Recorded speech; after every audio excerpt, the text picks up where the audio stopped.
Hello student, welcome to our education foundation. I hope आप सभी स्वस्थ होंगे, मस्त होंगे और पढ़ाई में कम्प्लीटली व्यस्त होंगे। एपी के पार्ट 4 में हम आज करेंगे और इम्पॉर्टेंट क्वेश्चन की प्रैक्टिसेस। और जहाँ तक देखा जा रहा है तो इस वीडियोस के बाद आपको कोई भी दिक्कत नहीं होने वाली। क्या इस वीडियोस में थोड़ा और सीखेंगे कि एनथ टर्म कैसे निकलता है, एनथ टर्म के रिलेटेड कुछ क्वेश्चन है, कुछ स्पेशल टाइप के क्वेश्चन है जो आपके सामने दिख रहा है। इस टाइप के अगर क्वेश्चन आपके एग्जाम में आ जाए तो कैसे करेंगे। तो आई होप पिछली वाली वीडियोस सभी बच्चे देख के आए होंगे, और जिन लोगों ने नहीं देखी सबसे पहले जाके वो वीडियोस देख के आए तो ये ज़्यादा समझ में आएगा। तो चलिए स्टार्ट करते हैं बिना टाइम वेस्ट किए हुए अपना lecture.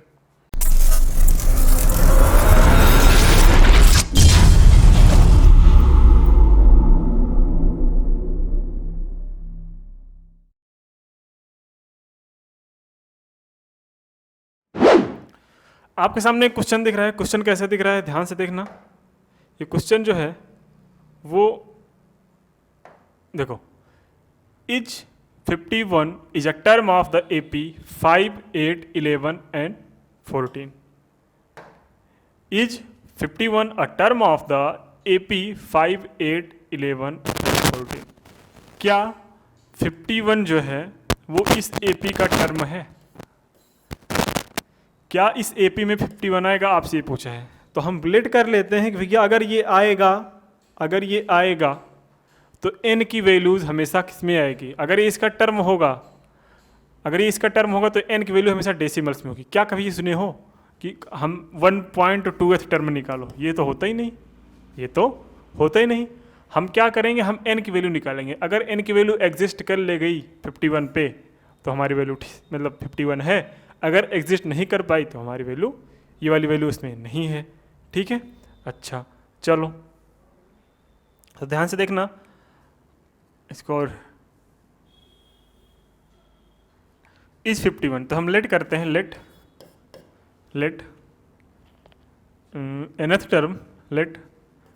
nth term of given AP is 51। Let nth term of given AP is 51। तो हम करेंगे क्या, an मतलब an की वैल्यू क्या आपको दे रखी है, 51 दे रखी है। और जब an की वैल्यू 51 दे रखी है तो हम क्या करेंगे, यहाँ पे आएगा a plus n-1 into D is equal to 51। अरे हाँ या ना, बिल्कुल। अगर देखा जाए यहाँ पे कि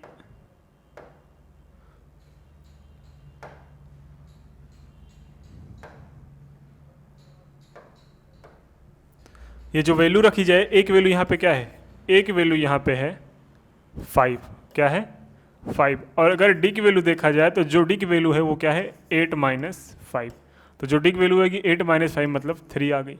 अरे हाँ या ना, बिल्कुल। और जब 3 आ गई तो हम वैल्यू रख देंगे, एक वैल्यू यहाँ पे 5 आई है प्लस n-1 इंटू डी की वैल्यू क्या आई है, डी की वैल्यू है अपने पास 3 इज इक्वल टू 51 मतलब ये अपना वैल्यू दिया गया था। अरे हाँ या ना, बिल्कुल। और अगर जब देखा जाए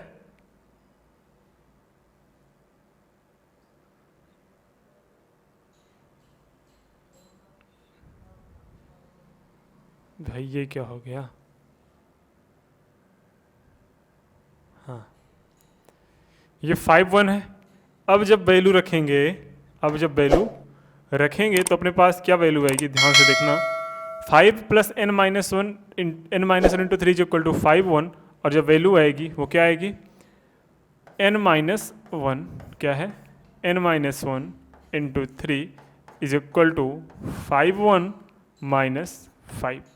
और n-1 into 3 is equal to क्या हो जाएगा, 51 में से 5 जाएगा माइनस तो क्या हो जाएगा भाई, ये हो जाएगा 46। क्या हो जाएगा 46। और जब 46 इधर जाएगा माइनस में हो जाएगा, और जब 46 किस में जाएगा, ये 46 इसमें जाएगा, माइनस 3 जाके इधर माइनस में हो जाएगा तो क्या हो जाएगा n-1, क्या हो जाएगा n-1 इज इक्वल टू 46/3, क्योंकि ये जाके इधर डिवाइड में हो जाएगा, है ना। तो क्या ये जा रहा है, एक सेकंड देख लो, 3 1 3। अब देखो ये वैल्यू किस में आ रही है, फ्रैक्शन में आएगी पूरी, किस में आएगी, फ्रैक्शन में। अच्छा नहीं भी भरोसा हो रहा है, एक बार फिर से करके देख लो भैया, भरोसा नहीं हो रहा है तो करके देख लो क्या होगा।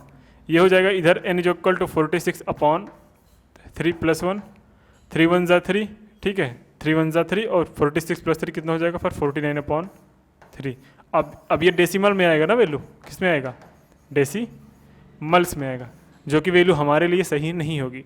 अगर n की वैल्यू आपका क्या मिलता, अगर n की वैल्यू आपका होल नंबर मिलता, क्या नंबर, होल नंबर, तो हम बोल सकते थे कि ये जो गिवन वैल्यू है वो अपने पास क्या है, ये जो गिवन वैल्यू है वो इस जो 51 है इसका टर्म है, अगर n की वैल्यू किस में आती है, होल नंबर में, क्योंकि टोटल नंबर ऑफ टर्म्स क्या हो सकते हैं हमेशा, या तो होल नंबर होंगे या फिर होंगे ही नहीं, डेसिमल्स या फ्रैक्शंस कभी हो ही नहीं सकते, है ना। तो ये क्वेश्चन था, बहुत आसान था, अगर एक बार कभी दिक्कत हुई फिर मैं फिर से एक बार क्लियर कर दूं कि 51 क्या पूछा था कि क्या 51 इस सीरीज का टर्म होगा, तो अगर 51 इस सीरीज का टर्म होगा तो नंबर ऑफ जो जिस नंबर का टर्म होगा उसकी वैल्यू क्या आनी चाहिए, उसकी वैल्यू आपके पास होल नंबर आनी चाहिए। तो ऐसे क्वेश्चन अगर आपके पास आए तो n की वैल्यू अगर आपके होल नंबर आए तो वैल्यू एग्जिस्ट करेगी, अगर वैल्यू n की वैल्यू अगर होल नंबर नहीं आता तो वैल्यू एग्जिस्ट नहीं करेगी, ठीक है। चलो नेक्स्ट क्वेश्चन क्या है इसको देखते हैं। आपके सामने नेक्स्ट क्वेश्चन क्या दिखा है, how many terms are there in the AP 7, 11, 15 and 139। इसमें टोटल नंबर ऑफ टर्म्स कैसे होगा, ये सब क्वेश्चन पिछले वीडियोस में कर चुके थे, लेकिन एक बार मैं फिर से बता देता हूँ ताकि आपको कोई दिक्कत ना हो। दिक्कत ना होने का मतलब क्या है, दिक्कत ना होने का मतलब ये है, ध्यान से देखो कि एक वैल्यू क्या दिया गया है, एक वैल्यू आपके पास है 7, क्या है 7, डी की वैल्यू क्या हो जाएगी, डी की वैल्यू हो जाएगी सर 11 - 7, तो डी की जो वैल्यू आई वो कितना है 11 - 7 मतलब 11 - 7 4, कितना आएगा 4। तो हाउ मेनी टर्म्स, तो हम कर लेते हैं भैया, let total number of terms is equal to n, ठीक है, let total number of terms is equal to n। तो हम क्या लिखेंगे, एंड nth टर्म जो होगा उसको हम क्या लेट कर लेते हैं, लास्ट टर्म जो होगा उसको हम क्या कर लेते हैं 139 लेट कर लेते हैं, एंड जो nth टर्म होगा वो 139 कर लेंगे, क्योंकि ये जो 39 होगा वही तो लास्ट टर्म होगा और वही तो टोटल नंबर ऑफ टर्म बताएगा। तो हम देखो ध्यान से क्या करते हैं, यहाँ पे a प्लस हम n - 1 इंटू डी ले सकते हैं, बिल्कुल यहाँ पे क्या आ गया 139, और जब a plus n - 1 into D equal to 139 लिख दिए तो एक वैल्यू आपके पास एक वैल्यू क्या है आपके पास 7, क्या है 7 प्लस n - 1 वैल्यू ऐसे रहने दो, डी की वैल्यू आपके पास कितना है 4, तो ये हो जाएगा 139। थोड़ा और इधर सॉल्व करो, क्या आ गया 7 plus n - 1 into 4 is equal to 139 था पहले से, तो हमने क्या कर लिया, हमने n - 1 इज इक्वल टू 139 में से माइनस कर लिया 7 को, किसको माइनस कर लिया 7 का, तो जो वैल्यू आती है n - 1 वो आएगी आपकी 139 - 7 मतलब 132, कितना आ गई 132। तो n की जो वैल्यू आई क्या आई, वो जो n की वैल्यू आई, अच्छा n यहाँ पे 4 भी है ना, यहाँ पे 4 भी है अभी साथ में, ये 4 रुको,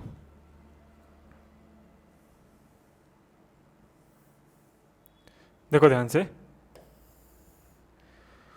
क्या था 7 था plus n - 1 into 4 is equal to 139, यही था। 4 उधर जाके ये 7 उधर जाके माइनस हो जाएगा, कितना आएगा n - 1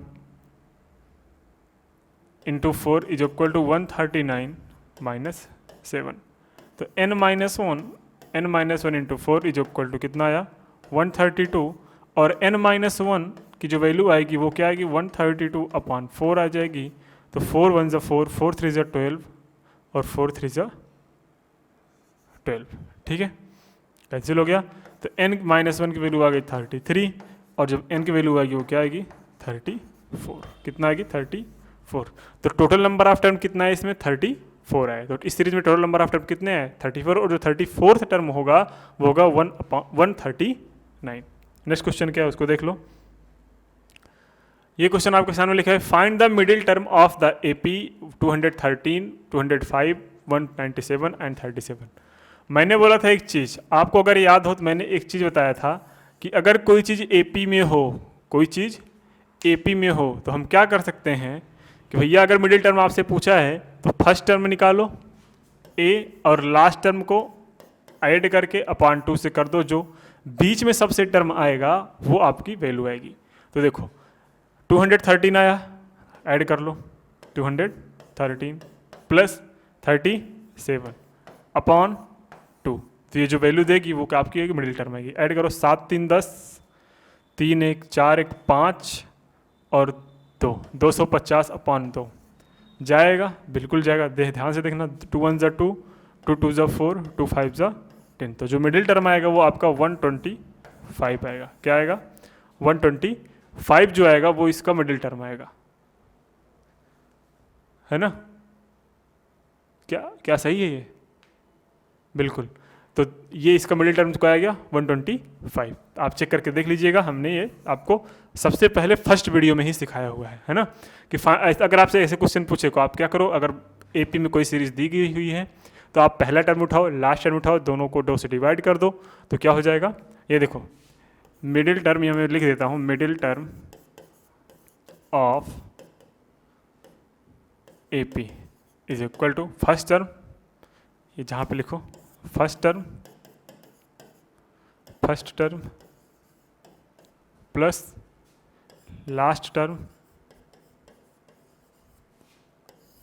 अपॉन 2, ठीक है। First term plus last term upon 2, ये जो वैल्यू आएगी वो आपकी क्या आएगी, मिडिल टर्म की आएगी। तो ये भी क्वेश्चन हो गया। नेक्स्ट क्वेश्चन पढ़ना ध्यान से। नेक्स्ट क्वेश्चन क्या है, which term of the AP, which term of the AP, आपके पास कोई एपी दी गई हुई है, ठीक है, कोई एपी दी हुई है ना यहाँ पे, is the first negative term here A is equal to 24 and D is equal to -3। आपको एक वैल्यू दे रखी है, डी की वैल्यू दे रखी है, आपको ये पूछा है कि इस एपी में जो पहला टर्म 0 आएगा वो कौन सा होगा, है ना, पहला टर्म नेगेटिव आएगा वो कौन सा होगा। तो आप क्या करेंगे ऐसे क्वेश्चंस में, आप ये करेंगे कि सबसे पहले टर्म जहाँ पे 0 होगा उसको हम कैलकुलेट करेंगे। कहाँ पे, सबसे पहले 0 जहाँ पे वैल्यू होगी उसको हम सबसे पहले कैलकुलेट करेंगे। मीन्स सर सबसे पहले हम 0 किस टर्म पे होगा उसके, देखो अगर ध्यान से देखोगे कि ये जो इधर से इधर जब चल रहे हैं तो वैल्यू क्या हो रही है सर, नेगेटिव हो रही है। मतलब कहीं ना कहीं ये वैल्यू 0 होके कहीं ना कहीं ये वैल्यू नेगेटिव देगी। तो 0 के ही बाद तो वैल्यू नेगेटिव आएगी अगर डिक्रीजिंग ऑर्डर है, और जब डिक्रीजिंग ऑर्डर में है 0 के बाद ही वैल्यू आएगी। तो अगर हम 0 किस पॉइंट पे है, 0 किस पॉइंट पे है, किस नंबर पे है 0, अगर हम वो कैलकुलेट कर लें तो आगे वाली वैल्यू तो अपने आप कैलकुलेट हो जाएगी। क्योंकि अगर सपोज दैट 10th नंबर पे अपना 0 आ गया, सपोज कर लो, एक्चुअल में है नहीं, 10th नंबर पे अगर 0 आएगा तो जो 11th वाला टर्म आएगा उससे ही तो कम आएगा, मतलब कॉमन डिफरेंस -3 है तो ये क्या आएगा, -3 कम आएगा। अरे हाँ या ना। तो यहाँ पे देखना क्या, हम क्या कर लेते हैं, let nth term of given AP is equal to 0। और जब nth term of given AP करेंगे तो sir an is equal to क्या लिख देंगे हम, 0। और जब an इज इक्वल टू 0 हो गया तो हम क्या लिखेंगे, a plus n-1 into D is equal to 0। अरे हाँ या ना। अब एक वैल्यू आपके पास गिवन है, एक वैल्यू है 24, तो हमने 24 रख लिया, प्लस an-1 इंटू डी हो गया, डी की वैल्यू है -3 इज इक्वल टू 0। ये 24 जाके इधर -24 हो जाएगा, तो ये n-1 into -3 is equal to -24, ये माइनस से माइनस ये कैंसिल करके क्या हो जाएगा, n-1 इज इक्वल टू 24/3, क्योंकि ये 3 तो इधर मल्टीप्लाई में था। अरे हाँ या ना, बिल्कुल सर जी। और जब n-1 की वैल्यू क्या आ गई, n-1 की वैल्यू क्या आ गई सर, n-1 की वैल्यू 8 आ गई, क्या आ गई, 8 आ गई। और ये क्या हो जाएगा, n की वैल्यू क्या हो जाएगी, 8 + 1 मतलब 9, कितना आ गई, 9। मतलब जो 9th टर्म आएगा, इसका मतलब जो 9th टर्म आएगा वो इस एपी का 0 होगा, जो 9th टर्म आएगा वो इस एपी का 0 होगा। मतलब यहाँ पे चलते चलते जो 9th टर्म आया वो 0 आया, और जैसे ही 9th टर्म 0 हुआ वैसे ही जो 10th टर्म आएगा, 9th के बाद 10th टर्म आएगा वो पहली वैल्यू नेगेटिव दे देगा। बात समझ में आई। और वो नेगेटिव वैल्यू भी क्या होगी, -3 ही होगी, क्योंकि 0 में -3 ऐड करेंगे तो -3 ही आएगा, है ना। तो हमने यहाँ पे अच्छे तरीके से कैलकुलेट कर लिया कि इस सीरीज की कौन सी वैल्यू फर्स्ट नेगेटिव होगी। तो ऐसे क्वेश्चंस आपको ऐसे एग्जाम में करने हैं। ओके, चलो नेक्स्ट क्वेश्चन क्या है, इसको आप स्क्रीनशॉट ले लीजिएगा। For what value of n are the nth term of the following two APs the same, also find the term. अच्छा, for what value of n की किस वैल्यू पे are the nth term of the following APs is same, मतलब इस AP का और इस AP का nth टर्म जो है वो सेम होगा किस नंबर पे जाके। तो इस AP का हम मान लेते हैं nth टर्म an, और इसका मान लेते हैं nth टर्म an, है ना, क्योंकि इक्वल बोला है ना, what value of nth term are equal, तो इक्वल इसका भी an टर्म an हो जाएगा, इसका nth टर्म भी an हो जाएगा। इसका पहला टर्म क्या है, अगर हम a1 की इसमें a1 की बात करें, a1 की, तो इसमें क्या है सर 13, और d1 की जो वैल्यू बात करें, जो d1 की वैल्यू बात करें वो क्या है, ये a1 आपको बता रहा है कि ये पहला टर्म है, ये पहले सीरीज का टर्म है, ठीक है। इसमें d1 जो बता रहा है ये इसी पहले सीरीज का कॉमन डिफरेंस है। 19 माइनस 13 ये कितना आया, 6, तो इसमें d की वैल्यू आई 6 और a1 की वैल्यू 13, ठीक है। और इसमें क्या आई, इसमें जो आई, इसमें जो वैल्यू आई वो कितना आई सर, a2 की जो a2, एक सेकंड रुको, अभी तुम लोग कन्फ्यूज हो जाओगे ना, कुछ और लेट करते हैं, नहीं तो अभी कन्फ्यूज हो जाएगा तो दिक्कत समझाने में हमें ही होगी, है ना। चलो देखो, अगर हम इसका nth टर्म की बात करें तो इसका nth टर्म क्या होगा sir, a plus n-1 into D होगा कि नहीं होगा। इसका फर्स्ट टर्म क्या है, इसका फर्स्ट टर्म है 13, और n क्या है, n तो निकालना है, -1 इंटू डी की वैल्यू क्या है, डी की वैल्यू 19 माइनस 13 कितना आ गया 6। और इसका nth टर्म की बात करें इस वाले AP के, इसका भी क्या होता है, a plus n-1 into D होता है ना। लेकिन यहाँ पे a दूसरा कुछ है तो 69 लिख लिया हमने, प्लस n की वैल्यू निकालनी है, डी की वैल्यू क्या हो जाएगी, डी की वैल्यू यहाँ पे हो जाएगी 68 माइनस 69 मतलब -1, ठीक है, ये हो गया। और बोले हैं दोनों टर्म इक्वल हैं, दोनों के nth टर्म इक्वल है, तो हमने इक्वल दोनों को कर लिया, ठीक है। अब देखो ध्यान से क्या करना है, n की वैल्यू एक साइड कर लो और बाकी वैल्यू एक साइड कर लो। ये वैल्यू इधर आएगी n-1 इंटू 6 हो जाएगी, और ये देखो ये माइनस कर देगा वैल्यू इसको, लेकिन इधर आके प्लस हो जाएगी, फिर से n-1 हो जाएगा। ये 69 उधर जाके 13 माइनस हो जाएगा, तो 69 माइनस 13 हो जाएगा, ये कोई दिक्कत नहीं होने वाली। अब ये 6n में से n हो जाएगा 6n, और ये क्या हो जाएगा -6 plus n-1 is equal to 69 minus 13, 9 में 3 जाएगा तो कितना बचेगा 6, 6 में से 1 जाएगा तो बचेगा 5, तो 6n प्लस n क्या हो जाएगा 7n, और -6 और -1 -7 हो जाएगा इज इक्वल टू 56।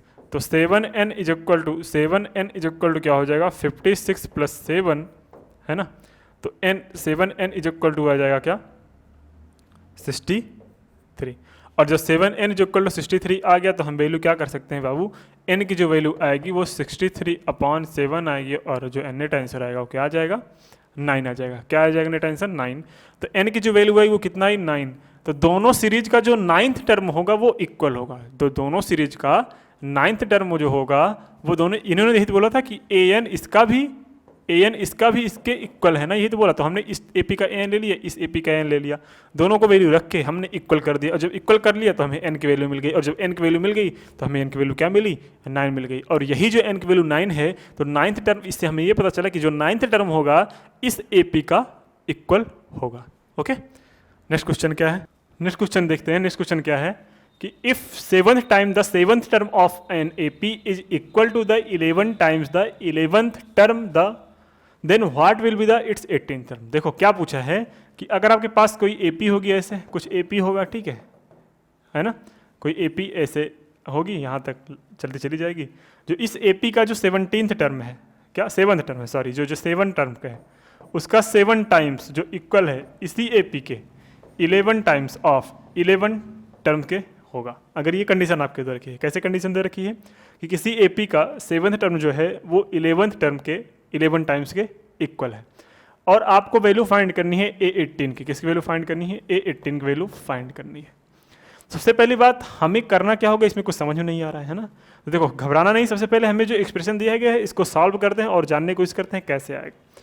तो क्या दिया गया है, 7A7 is equal to 11A11, और A अगर हम बात करें तो A7 को हम लिख सकते हैं A प्लस 6D और इसको हम क्या ले सकते हैं 11 इंटू ए प्लस 10t। अरे बिल्कुल बिल्कुल कि नहीं बिल्कुल, अरे बिल्कुल सर जी, कोई दिक्कत नहीं होने वाली है ना। अब मल्टीप्लाई करते हैं तो 7a हो जाएगा, ये अपना क्या हो गया 7 और ये एक 42d हो जाएगा, और ये क्या हो जाएगा 11a और ये क्या हो जाएगा प्लस 110d। थोड़ा अच्छा सॉल्व कर लो तो ये 11 इधर, ये 7 उधर जाके माइनस क्या हो जाएगा 11 माइनस 7 मतलब 4a हो जाएगा, ये क्या हो जाएगा 4a हो जाएगा इज इक्वल टू 42d में से 110 तो माइनस क्या हो जाएगा माइनस 68d हो जाएगा। बिल्कुल। अब देखो यहाँ पे अगर d उधर लेके जाएं तो क्या हो जाएगा मेरे भाई 4a plus 68d is equal to 0, और थोड़ा सॉल्व करेंगे तो क्या मिल जाएगा अपने पास 4 से डिवाइड कर दो सबको तो क्या हो जाएगा 4 प्लस 17 चौके 68 मतलब 17d इज इक्वल टू 0। और अगर आपको देखा जाए तो a प्लस 17d को क्या लिख सकते हैं, अरे भाई a प्लस 17d को हम क्या लिख सकते हैं, a प्लस 17d को हम a18 लिख सकते हैं। अरे हाँ या ना, बिल्कुल सर जी 18 लिख सकते हैं, तो अपने पास जो वैल्यू आई वो क्या है 18 की वैल्यू 0 आ गई। देखो बहुत आसान क्वेश्चन है, एकदम आसान हलवा वाला है ना। तो आपको घबराना नहीं, सबसे पहले क्वेश्चन को 2-3 बार पढ़ना क्या बोला है, उसके बाद जो डाटा गिवन होगा यहाँ पे उसको आप सॉल्व करना, और उसको सॉल्व करने के बाद आपको आंसर मिल जाएगा। नेक्स्ट क्वेश्चन क्या है, नेक्स्ट क्वेश्चन देखते हैं। ये आपके सिलेबस में है ही नहीं, हाँ ये क्वेश्चन अच्छा है, ये क्वेश्चन अच्छा है, इस पे रुको देखना ध्यान से। In a given AP if the pth term is q and the qth term is p, then show that the nth term is p plus q minus n, so that nth term is p plus q minus n। देखो भाई क्या बोला है कि इस किसी AP का जो pth टर्म है, मतलब जो pth टर्म है वो क्या है, pth term is q, pth term is q मतलब वो किसके इक्वल है, वो इसके इक्वल है कि वो q लिखता है अपने आप को, क्या लिखता है q, ठीक है। अब उसी AP का जो qth टर्म है, मतलब a जो qth होगा ये a है और ये qth टर्म हो है वो क्या है भाई p है, क्या है p है, ठीक है। तो हमने p लिख दिया इसको, a pth हो जाएगा q, a qth हो गया p। अब आपसे पूछा है कि प्रूफ करो कि इसका nth टर्म जो होगा वो p plus q minus n होगा। तो अगर ये बताओ अगर a p pth term q है तो हम इसको क्या लिख सकते हैं भाई, इस दोनों p का तो सेम होगा तो a हम लिख सकते हैं a प्लस pth टर्म, मतलब nth टर्म अगर n माइनस 1d होता है तो pth टर्म क्या होगा p माइनस 1 इंटू डी। अरे हाँ या ना, और ये क्या हो गया भाई, ये तो हो गया इक्वल टू q। इसको सॉल्व करते हैं, ये क्या हो जाएगा यही सेम चीज़ a प्लस क्या हो जाएगा यहाँ पे बस q माइनस 1 इंटू डी हो जाएगा इज इक्वल टू ये क्या हो गया p। अब आपके सामने दो इक्वेशन है, दो इक्वेशन सॉल्व करने पे आपको a और d की वैल्यू निकालनी है, क्योंकि अगर हमें किसी AP का कोई भी टर्म फाइंड करना हो तो सबसे पहले हमें a की ज़रूरत होती है और d की ज़रूरत होती है, हाँ या ना। अब हमें a की वैल्यू चाहिए, d की वैल्यू चाहिए, इन दोनों इक्वेशन को आप सॉल्व करके a और d की वैल्यू पहले कैलकुलेट करेंगे, ठीक है। तो इसमें आप क्या माइनस करोगे, आप इसको माइनस कर दो, माइनस करने के बाद क्या आपको मिलेगा, माइनस करो तो माइनस करने के बाद ये कैंसिल हो जाएगा, ये वैल्यू माइनस हो जाएगी, तो इसमें से दोनों में d कॉमन मिल रहा है। अच्छा थोड़ा थोड़ा करके कोई दिक्कत नहीं, तो p माइनस 1 इंटू डी में से आपको कॉमन क्या मिल रहा है, पहले माइनस कर लो q माइनस 1 इंटू डी, ये है पूरा वैल्यू, और ये q माइनस पी आपके पास है, q माइनस पी। अब पूरे इक्वेशन को सॉल्व करके आपको d की वैल्यू फाइंड करनी है। अब ध्यान से देखना d की वैल्यू कैसे फाइंड करनी है। देखो अब हम इसमें से क्या करेंगे, d ले लेंगे कॉमन, क्या कर लेंगे d ले लेंगे कॉमन, और जब d कॉमन मिल गया तो यहाँ पे क्या बचा, यहाँ बचा p माइनस 1 और माइनस इसको बना देगा, ये बचा q माइनस 1, ये बचा is equal to q minus P. तो ध्यान से देखो ये जो d की वैल्यू आ जाएगी, ये थोड़ा सॉल्व कर लें, पहले इसको कॉमन लिए हैं ना, एक सेकेंड, d कॉमन लिए हैं, बिल्कुल सर जी। जब आप d कॉमन लिए ही हैं तो ये जो वैल्यू आएगी आपके पास वो क्या आएगी, तो देखना ध्यान से, p हो जाएगा ये माइनस 1 और ये माइनस q हो जाएगा, और माइनस माइनस को बना देगा प्लस 1 और ये close is equal to q minus P हो जाएगा, हाँ या ना। अब देखो ये 1 से 1 कैंसिल हो जाएगा, ये d बचा और d बचा, p माइनस q बचा is equal to q minus P इधर आया है। अब ध्यान से देखो यहाँ पे जादू होगा, कैसा जादू होगा सर, अगर हम d की वैल्यू लेना चाहें, d की वैल्यू लेना चाहें तो क्या हो जाएगा, Q minus P upon P minus Q.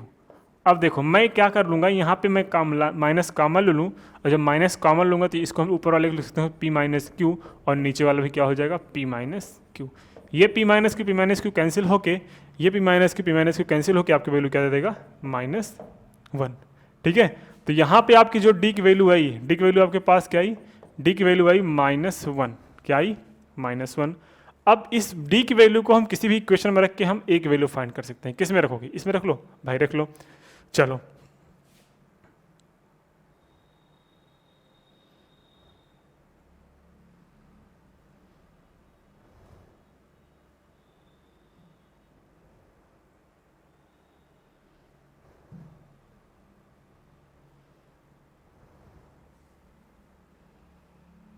कोई दिक्कत?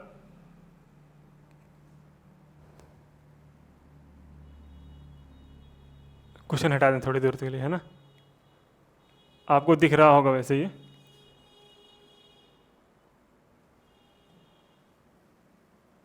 अरे यार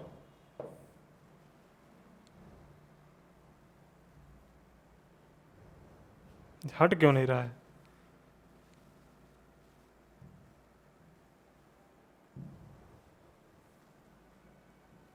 अरे सॉरी, भूल जाते हैं यार।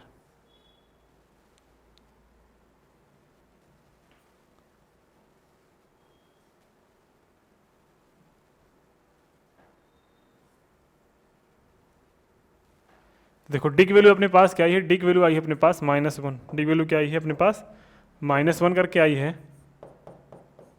अब इस डी की वैल्यू चाहे इस इक्वेशन में रख दो, किस इक्वेशन में रखना चाहते हो आप, इसमें फर्स्ट में रख दो भाई।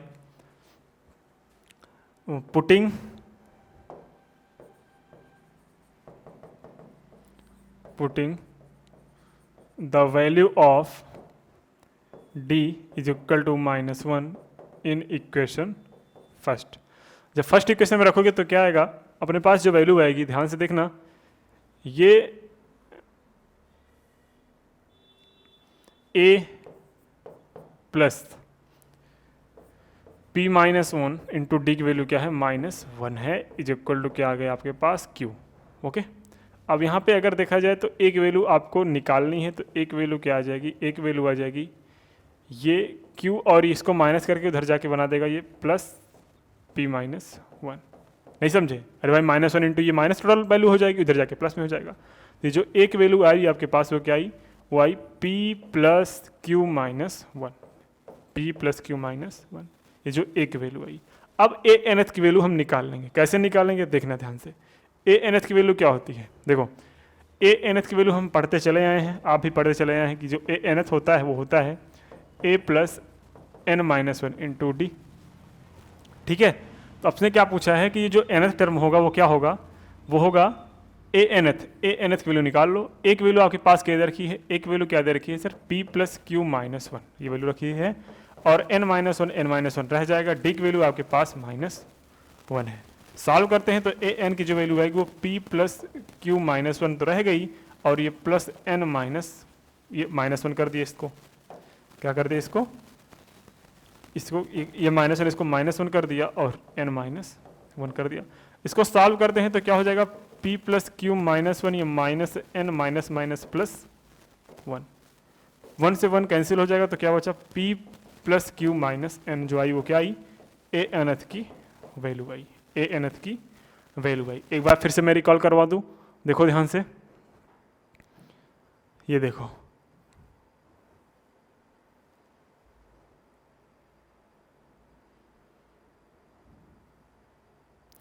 क्वेश्चन क्या था, इन ए गिवन ए पी, ये आपके पास था, तो हमने क्या किया, हमने सबसे पहले ये दिया था ए पी एथ, किसी सीरीज का पी एथ टर्म क्यू दिया गया था, क्यू टर्म पी दिया गया था, तो हमने दोनों सॉल्व किया।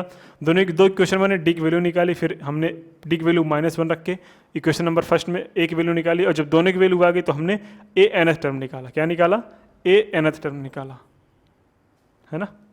ये देखो ए nth निकाला हमने, ये ए nth निकाल ए nth जो निकालना था वो हमने प्रूव कर लिया, p प्लस क्यू -n। ठीक है, तो कोई दिक्कत नहीं होने वाली, पक्का, सच बताना, तो अपना ये प्रूफ करना था, है ना, ये तो प्रूफ करना था, हाँ या ना, बिल्कुल। नेक्स्ट क्वेश्चन की ओर चलते हैं। नेक्स्ट क्वेश्चन क्या बोला उसको पढ़ते हैं। If m times the nth term, if m times the nth term of an AP is equal to the nth time of the nth term and m does not is equal to n, मतलब m n के equal नहीं है, so that its m plus nth term is 0। अरे भाई फिर से वही theorem बोल दिए हैं, है ना। देखो अभी इसके पहले मैं एक क्वेश्चन बोल रहा था कि 11 टाइम्स, है ना, 11 टाइम्स ऑफ 11 टर्म्स ये किए थे, प्लस और एक चीज़ और बोला था, इज इक्वल टू क्या है 7 टाइम्स ऑफ 7th टर्म, ये बोला था ना। अब इसमें जो 18th टर्म आ गया था वो कितना आया था सर, 0 आया था। लेकिन ये जो 18 टर्म्स आपसे पूछा है वो क्या है, देखो A11 और A7 को हम ऐड कर दें तो A11 प्लस 7 क्या आ जाएगा, 18 आ जाएगा ना। तो ऐसे ही क्वेश्चन में जितने भी क्वेश्चन आपको पूछे उसमें 0 आंसर आएगा। देखो क्या बोला है कि भैया nth time of an plus is equal to किसका sir, mth times of am, अगर इक्वल है तो आपको फाइंड करना है m प्लस nth टर्म। अरे वही क्वेश्चन बन गया ना। तो देखो A7 और 7, A7 7, 7 और 11 कितना हो जाएगा, 11 एंड 7 18 हो जाएगा, तो 0 आया था। वही same question m plus n क्या हो जाएगा, 0 हो जाएगा। बात समझ में, उसी टाइप से है, अगर कर पाना तो कर लेना, नहीं तो मैं क्वेश्चन में बताऊंगा ही। क्या करोगे, सबसे पहले वही काम दिखाता हूँ मैं आपको क्या करना है, करके ही दिखा दूँ, नहीं तो बोलोगे सर ये तो हमें बहका रहे हैं, है ना। मैं बहकाता नहीं, है ना। चलो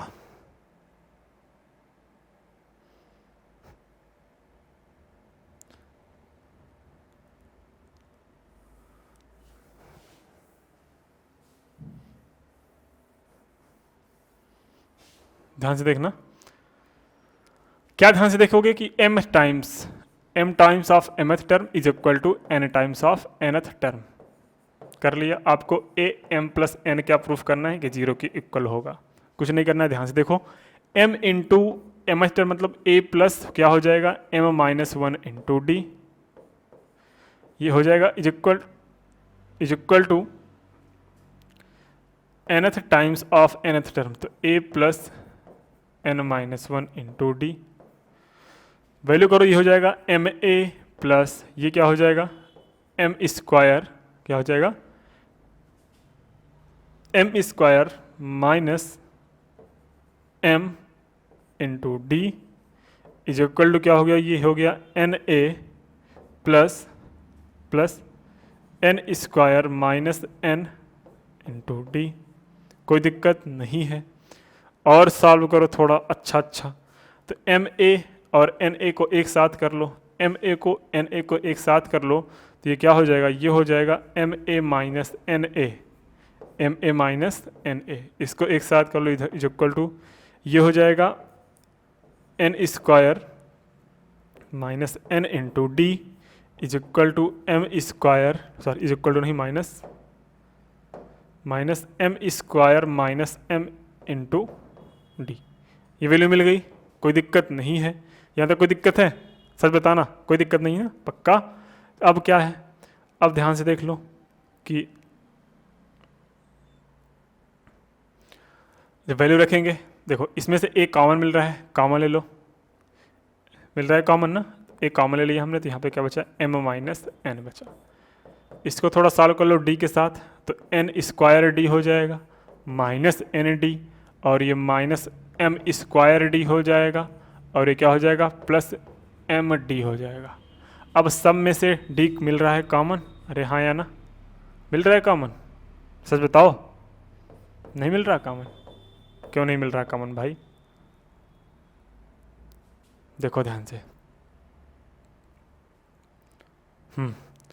एन स्क्वायर डी है एम स्क्वायर डी, इसको एक साथ करो, देखो तो N square D minus M square D को एक साथ कर लिया मैंने, यहाँ पे कर लिया। और देखो इसमें से आप एन डी और एम डी, जब एन डी और एम डी को एक साथ, तो एन डी और प्लस एम डी एक साथ हमने कर लिया, एन डी और एम डी को हमने एक साथ कर लिया। थोड़ा और सॉल्व करेंगे, कैसे सॉल्व करेंगे सर, सुंदर सुंदर कर लो, सुंदर सुंदर कैसे करेंगे, तो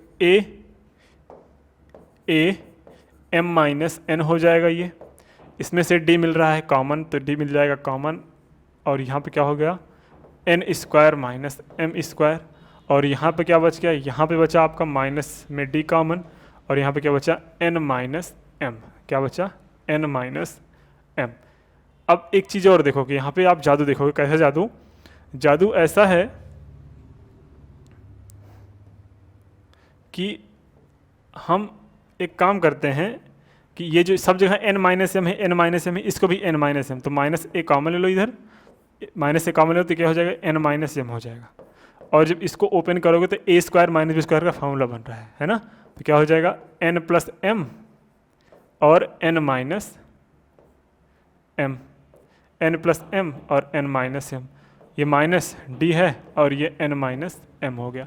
तो सब में देखो n माइनस एम यहाँ पे भी है, n माइनस एम यहाँ पे भी है, n माइनस एम यहाँ पे, तो हमने इसको क्या कर दिया, सब में कॉमन लेके काट दिया, इल्यूमिनेट कर दिया, तो यहाँ पे क्या आ गया value minus A is equal to क्या आ गई d, है ना, और ये क्या आ गया n plus M, n plus M, और फिर से माइनस d क्या आ गया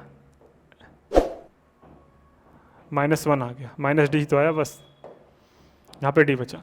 अब इन दोनों में कॉमन लो, क्या बचाएगा डी, देखो ये इधर भेज दो, क्या हो जाएगा भैया ए हो जाएगा, और ये वैल्यू इधर ही रहेगी तो प्लस डी, इन दोनों में से जब डी कॉमन लोगे तो यहाँ पे क्या बचेगा, डी जब कॉमन लोगे तो यहाँ बचेगा बाबू यम प्लस एन, है ना, M plus N minus 1, M plus 1 is equal to 0 बचा, है ना। अरे हाँ है ना, ये सब सॉल्व करना आसान है भाई, कोई दिक्कत नहीं। देखो मैंने क्या किया, ये डी हमने इसको मैंने इधर भी दिया, तो ये जो ए था ये प्लस में हो गया, जो इक्वल टू इधर 0 तो एक्चुअल में इधर लिखते, लेकिन इधर लिखते चाहे इधर लिखते कोई इफेक्ट पड़ने वाला नहीं है। अब देखो ये हमने इसको हमने ए ऐसे लिखा हुआ है, बिल्कुल सर, इसको थोड़ा हमने क्या कर दिया, इसको हम थोड़ा सुंदर सुंदर करके m प्लस एन कर लेते हैं, m प्लस एन कर लेते हैं, -1 इधर कर लो और इधर d कर लो इज इक्वल टू 0। कंपेयर करो a plus n minus 1 into D से, तो देखो n की जगह यहाँ पे जो n की जगह है वो आपको क्या दिख रहा होगा, वो दिख रहा होगा आपको n की जगह है ये m प्लस एन, तो nth टर्म, ये nth टर्म का फार्मूला होता है और ये बस n की जगह m प्लस 1 हो गया है बस। तो हम कह सकते हैं कि जो पूरा ऊपर एक्सप्रेशन दिया गया है ये है क्या, a m plus nth term, है ना, और a m plus nth term क्या आ गया आपके पास 0, यही तो हमें प्रूफ करना था। अरे हाँ या ना, सच बताना समझ आया कि नहीं आया, नहीं आया, अरे बोल दो भैया आ गया। कुछ नहीं था, एक बार वीडियो को अगर रिकॉल करके देखोगे ना तो समझ में आ जाएगा, एक चीज़ समझ में आ जाएगा, है ना। और कुछ है ही नहीं इसमें, बस थोड़ा सा क्या था, थोड़ी सी वैल्यू बड़ी थी, बस सॉल्व करने के लिए थोड़ी वैल्यू बड़ी थी। स्क्रीनशॉट लेना चाहते हो ले लो, और बाकी आपके सामने सोल्यूशन पूरा लिखा गया है, ठीक है। इतना समझ में आ गया, हाँ चलो नेक्स्ट क्वेश्चन देखते हैं। If pth and qth and rth term of an AP be the ABC respectively, then show that AQ minus R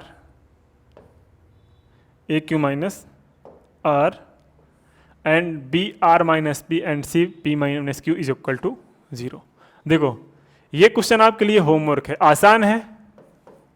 आसान है, ट्राई करिएगा। अगर नहीं आएगा तो हम इसको आपको नेक्स्ट वीडियो में डिस्कस करेंगे, क्योंकि ऐसे क्वेश्चन अगर आप करके जाएंगे ना तो भाई साहब आपका कॉन्फिडेंस लेवल यहाँ पे नहीं रहेगा, यहाँ पे पहुँच जाएगा, और एग्ज़ाम लेवल यहाँ पे आता है। आप पढ़ के गए हो यहाँ पे और आपका एग्ज़ाम आता है यहाँ तक, तो अगर आप यहाँ तक पढ़े हो ये तो अपने आप कवर हो गया ना। तो ऐसे क्वेश्चन मैं इसीलिए रखता हूँ क्योंकि आप जब झेलने के लिए तैयार हो जाओगे, क्वेश्चन को पढ़ने के लिए, क्वेश्चन को फेस करने के लिए आपके पास पावर आ जाएगी, तो आप एग्जाम में क्वेश्चन देखने के बाद डरोगे नहीं। जब मैं यहाँ पे तुम उससे भी टफ क्वेश्चन करके जाओगे एग्जाम में, तो एग्जाम वाला क्वेश्चन कितना भी आ जाए तुम्हें आसान ही लगेगा भाई। इसीलिए मेरा मोटिव यही होता है कि सबसे पहले भाई खुद इतना टफ पढ़ लो, कि एग्जाम में जो अगर आसान कितना भी टफ आ जाए तुम्हें आसान ही लगे, है ना।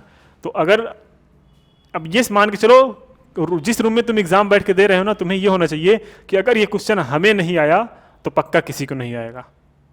ये क्वेश्चन अगर हमें नहीं आया तो इस क्लास में बैठे किसी भी स्टूडेंट को ये क्वेश्चन नहीं आएगा, या फिर क्लास 10th में बोर्ड में किसी बच्चे को नहीं आएगा। तो ऐसा विल पावर लेके चलना चाहिए एग्जाम देने, ठीक है। तो मैं यही तो सोचता हूँ भैया कि आप लोग इतना लेवल अच्छा कर लो, अपना मैथ्स का लेवल इतना अच्छा कर लो कि आपका जो एग्जाम आए उसमें आप कोई भी क्वेश्चन छोड़ के मत आओ, बस छोड़ के मत आओ कि ये बाद में रह जाए सर हम इसको कर सकते थे लेकिन करें नहीं, क्योंकि हमारा कॉन्सेप्ट थोड़ा सा वीक हो गया और वहाँ पर जाके भूल गए, है ना। तो क्वेश्चन को 2 से 3 बार पढ़ा करो, हर बार बताता हूँ मैं, 2 से 3 बार क्वेश्चन को पढ़ो, समझो, कोई जल्दी नहीं है। सबसे पहले सेक्शन से उठा के उसको खत्म कर लो, क्योंकि सबसे ज़्यादा मार्क्स वहीं से आते हैं। उसके बाद आपके जो क्वेश्चन बचे हैं उसको आप करते जाओ, ठीक है। तो वीडियोस कैसे लगी कमेंट सेक्शन में जरूर बताएं। ये अगर कॉन्सेप्ट क्लियर है तो कमेंट में बताया करें सर कॉन्सेप्ट क्लियर है, और अगर नहीं क्लियर है तो बताया करें सर कॉन्सेप्ट ये क्वेश्चन नहीं समझ में आया, तो उसको मैं नेक्स्ट वीडियो में डिस्कस कर दूंगा। और हाँ, जो बच्चे टेलीग्राम चैनल नहीं ज्वाइन किए वो जाके ज्वाइन कर ले, डिस्क्रिप्शन बॉक्स में आपको लिंक मिल जाएगा। और अगर आपने नोट्स नहीं बनाया है तो आपको टेलीग्राम चैनल पे कंप्लीट ये प्रैक्टिस जो आपकी क्वेश्चंस होती है वो उसकी पीडीएफ वहाँ पे डाली जाती है, वहाँ पे जाके आप डाउनलोड करके अपनी प्रैक्टिस खुद से कर सकते हैं। तो ठीक है, इस वीडियो में इतना रखते हैं, मिलते हैं नेक्स्ट वीडियो में नए कॉन्सेप्ट के साथ, नए एनर्जी के साथ। थैंक यू, जय हिंद, बाय बाय।